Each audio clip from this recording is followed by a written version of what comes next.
Hi everyone, today we will study a very important topic, not in Arduino but also in any programming language, something that you know, that you want to know, that you should know, for loops. Okay, so if you studied any programming language, C, C Sharp, Java, Python or whatever, you must be knowing for loop. Okay, so the same thing I'm going to teach you, but if you have anything unclear about for loop, you can watch this video and you can make it clear. And also, if you are new to programming language, this is something must for you. So let's just know what actually a for loop does. Okay, so sorry, let's not write anything inside the void setup, so we will write our loop inside the void loop. Okay, so what actually a loop means is something that is repeating. You remember the void loop? What does it do? It repeats, right? So for loop also something that repeats itself. Maybe we will have some, it will be like it will have some limited repetition, or we can limit the repetition, because void loop you cannot limit, it will be infinite, but for loops you can limit the repetition. Okay, so let's not talk unnecessarily, let's get into the concept. Let's write a basic for loop structure, and then we will try to understand what actually happens. Please remember, if condition is not a loop. If condition never repeats. It repeats because of you wrote inside the void loop, but if condition itself never repeats. If you write your if condition within void setup, it will run only one time, right? But for loop is a loop. While loop is a loop. Do while loop is a loop. Okay, so loop is something that repeats itself. So maybe we don't cover everything in this video. We will start the thing in this video, and by the next videos we will slowly cover the concepts. Okay, so let's write the structure of the for loop. Okay, so let's write first let's write define a variable. I will tell you why. Int I. Okay, anywhere you want you can define it. Okay, void loop, void loop, global variable, whatever you want. So then I will say I is equal to 0. Okay, so these values can change according to your need. Okay, 0 can change, what anything can, I can change. You can have J, A, B, any name you can have. ABC, my variable, variable, any name you can have. I am just having I, and then you should have a semicolon, and then you should write a condition. So what I will do is I'll put I, within the if we check some conditions, so something similar to that you write. Let's say I is less than 5, then again you have a semicolon, and then you have an increment or decrement. So here I write I plus plus. Okay, then what I do is I will open and close a curly bracket. So from the if condition you will know, if I open and close a curly bracket, that area will become the ownership of that particular condition or loop. So the same scenario is here.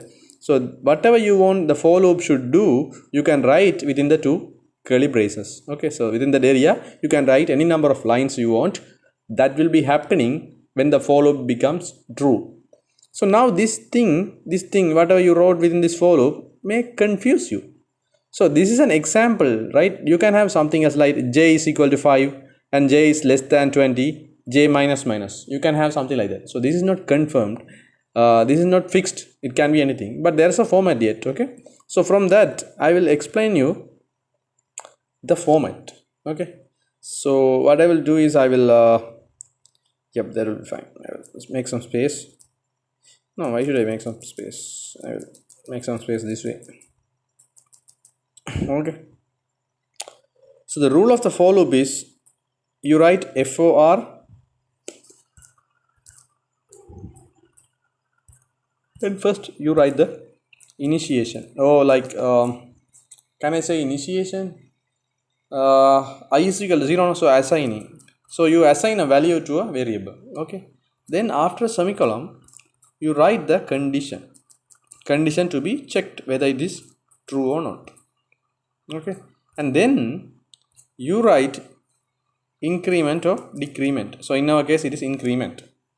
Okay, then you can start your I'm sorry,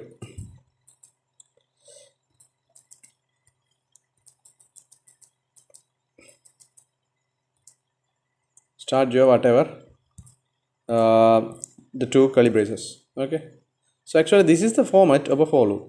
So here now I wrote the format, right, structure. So now you can compare it with the for loop I wrote in the line number 10. So first assign. So we assign a value to a variable. So see, I is equal to 0. Get the point? Then what is, then we have semicolon, then we have condition. So condition that has to be checked.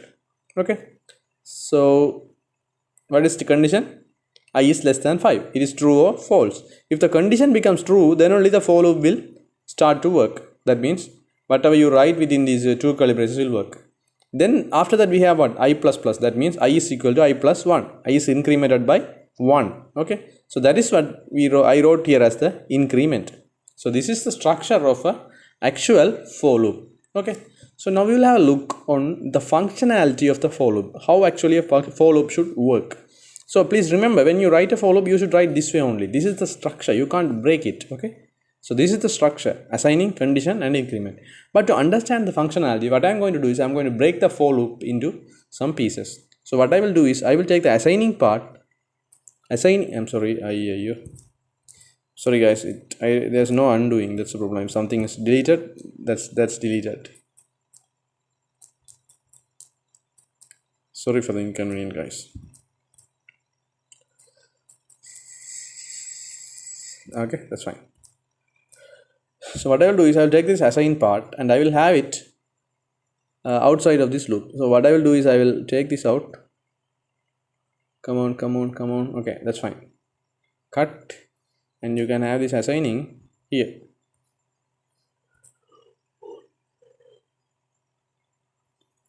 Okay, then what I will do is, this is just to understand the functionality, right? This is not you write the for loop. Please remember this. For loop should be written, everything should be written within the brackets. I'm just breaking it because you should understand the functionality. Okay, then you cut this increment. I cut it and I will have at the last line within the for loop. Okay, if the for loop is running, at the last line the increment will be there. Okay, last line. Okay, so everything you want to write will be above the increment that is happening within the for loop, and the condition only I will keep inside the for loop. So please remember, this is the actual structure. Okay, so we assign the value, then we check whether the condition is true or false. If the condition is true, then we get into the for loop. If the condition is false, we will skip the for loop and we will come to the line number 22. That is understandable, right? So what if the condition is true? Okay, let's say the condition is true. That means what? We have to get into the for loop, and if you wrote something within this area, maybe like some commands, that will be implemented. Then that the last line, the increment is there. So the increment will be now implemented. Then we will come to the line number 21. Now, if it is an if condition, what will we do? We will go to the next line. But it is a loop, for loop. Next line, we have to repeat it. So what we will do is, we will again come and check this condition.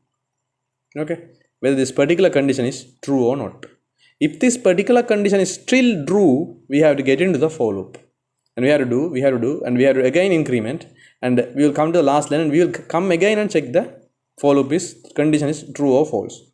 Okay, so if it is true, we will again get into the for loop. So we will iterate within the loop, we will not get out of the loop. Okay, so only when the let's say at any moment this increment does something and the for loop, then again we come to the line number 21 and again we check the condition. Let's say in some situation the condition become false. Now we will skip the for loop and we'll go to the line number 22. That is understandable.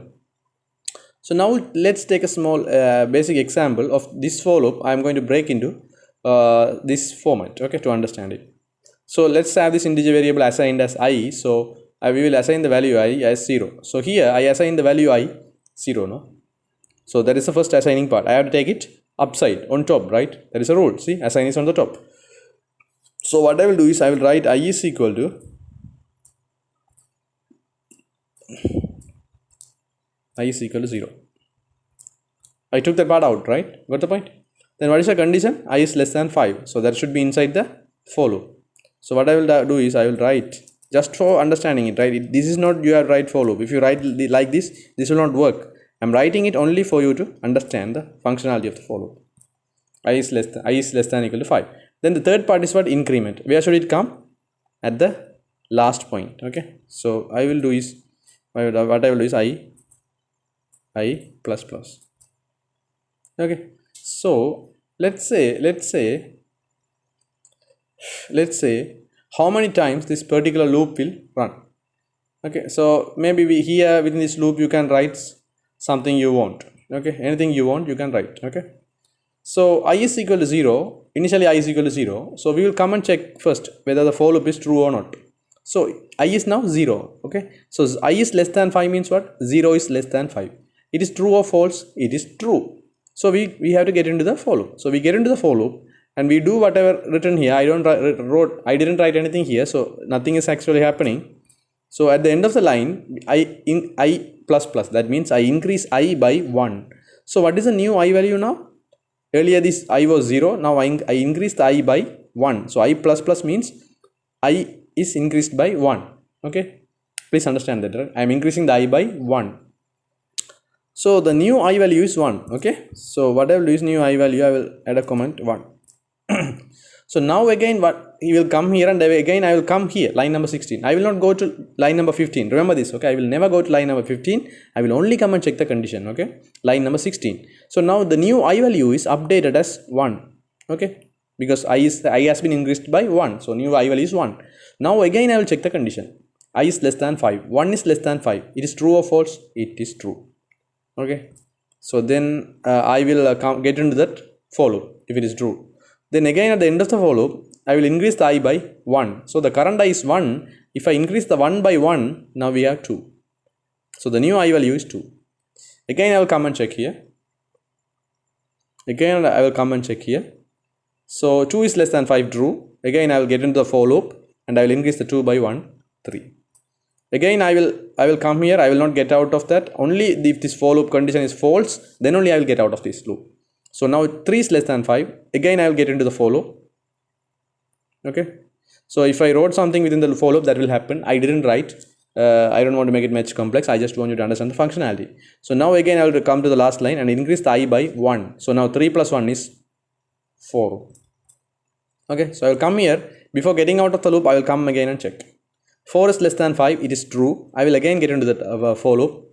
I will run whatever it is there and I will come to the last line. I plus plus, that means 4 plus plus, that means 4 plus 1, 5. So now I cannot get out of the for loop yet. I have to again come and check the condition. Only if it is false I can get out of the condition, get out of the for loop. So now the condition is I means 5. 5 is less than 5. So 5 is less than 5 is obviously false. So since the for loop is now false, I will skip the for loop area, the whole area, and I will go to the next line, line number 22. So if you count, this loop has run 5 times. So I have controlled the loop in a way that it runs only 5 times. I can control the loop in a way that is run 10 times. If I have 10 here, it will work like that. Because now you understand the functionality, right? So please remember, always it comes here and check the value. It doesn't go to the line number 15. It doesn't go. If it goes, I always become 0. It doesn't go. It will always come to the condition and it will check only the condition. Okay. So maybe if you write, let's say, serial.println, maybe let's say you wrote that serial begin part in the void setup.